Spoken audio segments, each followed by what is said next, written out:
Hello and welcome to paperless English. आज बात करेंगे मॉडल वर्ब्स की। हमने लास्ट कुछ एपिसोड्स के माध्यम से टेंसेस सीखे। मॉडल्स बहुत सरल है, बहुत आसान है और आपको ये जानकर आश्चर्य होगा कि जो इंग्लिश रोजमर्रा की इंग्लिश, जो बोलचाल की इंग्लिश, बोल व्यवहार की इंग्लिश हम बोलते हैं, उसमें आप 60 to 70% मॉडल्स यूज करते हैं। ये बहुत सरल भी है क्योंकि first form of the verb आपको यूज करना है। बेसिक फॉर्म ऑफ वर्ब आपको लगभग प्रत्येक मॉडल के साथ यूज करना है। मैं लगभग बोल रहा हूं क्योंकि कुछ मॉडल्स होते हैं जिनके साथ थर्ड फॉर्म भी यूज होती है, उनकी बात हम आगे करेंगे।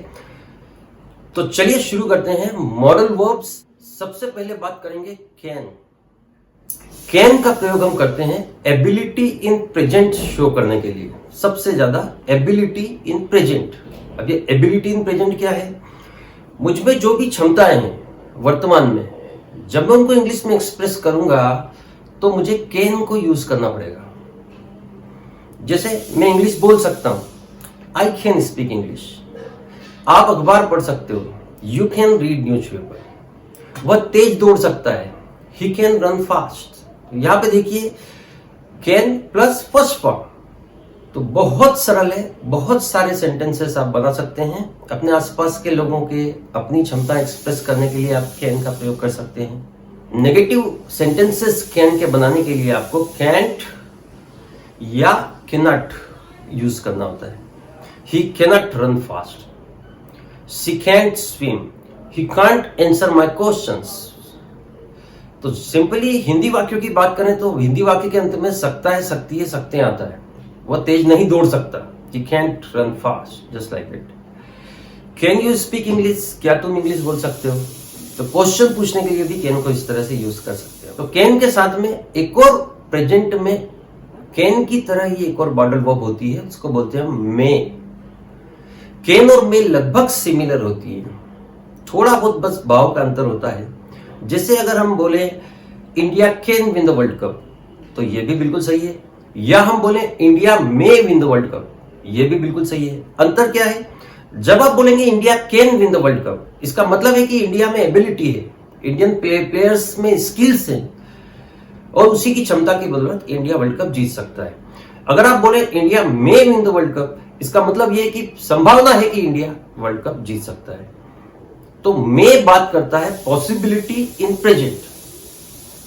तो ही मे कम हियर, वो यहां आ सकता है। तो पॉसिबिलिटी की बात अगर हो, इट मे रेन टुडे, आज बारिश हो सकती है। मे का प्रयोग इसके अलावा भी कई जगह आप कर सकते हैं। जैसे रिक्वेस्ट के लिए, एक पोलाइट रिक्वेस्ट के लिए मे का बहुत ज्यादा प्रयोग है। May I come in sir, may I go, may I ask you something, may I sit here. Permissions और रिक्वेस्ट के लिए भी मे का प्रयोग होता है, आप इस तरह से भी प्रयोग कर सकते हैं। एक और प्रयोग मे का होता है जब आप किसी के लिए दुआ मांगते हैं, may you live long, may God bless you. तो इस तरह से कैन और मे दोनों का प्रयोग एक दूसरे की जगह भी हो सकता है।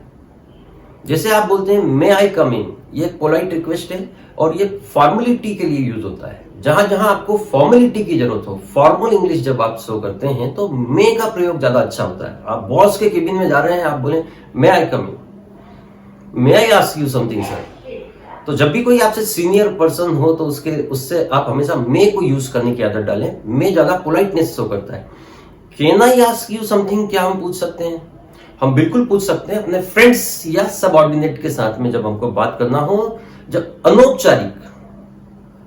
अनौपचारिक कन्वर्सेशन के लिए आप कैन को भी क्वेश्चन के रूप में, रिक्वेस्ट के रूप में या परमिशन के रूप में यूज कर सकते हैं। तो ये हुआ कैन और मे के बेसिक यूजेस। अब इन्हीं के पास्ट होते हैं कुड और माइट।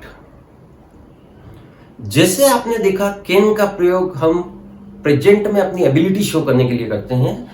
कुड का प्रयोग ability in past. I could swim when I was in school, now I don't swim, but at that time I had that ability to swim, so I could speak English when I was only 5 years old. She could run fast when she was 15 years old. Ability in past के लिए could को सकता था, सकती थी, सकते थे, हिंदी में वाक्य के अंत में आता है। माइट का प्रयोग कहां? माइट का प्रयोग मे का पास्ट माइट होता है। मतलब पॉसिबिलिटी इन पास्ट, ये बहुत बेसिक यूज में बता रहा हूं। कुड और माइट मॉडर्न इंग्लिश में प्रेजेंट में भी यूज होते हैं, उसकी भी बात हम आगे करेंगे। लेकिन माइट मे का पास्ट होता है बेसिकली। तो मे का प्रयोग हम करते हैं पॉसिबिलिटी इन प्रेजेंट के लिए, जैसे it may rain today. Might का प्रयोग possibility in past, it might rain yesterday, he might come yesterday, India might win the last world cup. Can, could, may, might, ये एक ही फैमिली की modal verbs हैं। आप ज्यादा से ज्यादा यूज करने की कोशिश कीजिए। मे और माइट का एक और यूज मैं आपको बताता हूं। जब संभावना की बात हो प्रेजेंट में तो आप दोनों को प्रयोग कर सकते हैं। मे का तो मैंने जैसे बताई दिया आपको। माइट का जब डिस्टेंस पॉसिबिलिटी हो, दूरस्थ संभावना किसी चीज की हो, या बहुत क्षीण संभावना किसी चीज की जब होती है, तब आप माइट को भी प्रेजेंट में यूज कर सकते हैं। जैसे सपोज इंडिया के 8 विकेट गिर गए और अभी बहुत 50 रन चाहिए जीतने के लिए, और फिर भी हम दुआ करेंगे कि इंडिया मैच जीते, तो टिपिकल फैन, इंडियन फैन, वो दुआ करेगा, वो बोलेगा इंडिया माइट विन, अभी भी जीत सकता है इंडिया। सो डिस्टेंस पॉसिबिलिटी के लिए आप माइट को यूज कर सकते हैं, प्रेजेंट में भी। एडवांस यूजर्स की बात हम अगले एपिसोड्स में करेंगे।